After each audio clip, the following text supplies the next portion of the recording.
கடந்த சட்டமன்ற தேர்தலின் போது உங்களுடைய தலைவர் விஜயகாந்தை தள்ளாடும் கேப்டன் அப்படின்னு நடிகர் வடிவேலுவை வைத்து விமர்சித்த ஒரு கட்சி, அந்த கட்சியோடு கூட்டணி அமைக்க வேண்டும் அப்படின்னு நீங்க நிக்கிறதுக்கான காரணம் என்ன சார்? வடிவேலு தள்ளாடும் கேப்டனை சொன்னதை உண்மையாக கண்டிக்கிறேன். என் தலைவரை பத்தி எனக்கு தெரியும். நீங்க நினைக்கிற மாதிரிலாம் அந்த மாதிரியான ஆள் கிடையாது, அப்படிப்பட்ட மனிதர் கிடையாது ஆச்சுங்களா. அதே மாதிரி அந்த குற்றச்சாட்டு மட்டும் நான் ஏற்றுக்க மாட்டேன் சார். தவறு, நல்லவர். அதே நேரத்தில் குடிகாரன் என்று சொன்ன ஜெயலலிதாவோட நம்ம போய் கூட்டணி வச்சிட்டோம்.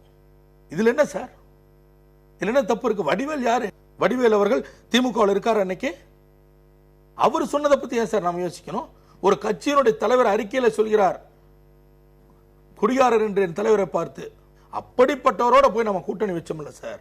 அதை விட இது என்ன கேவலமா போயிடுச்சா சார்? வடிவேலு தான் அந்த கட்சியிலே இல்லையா சார்?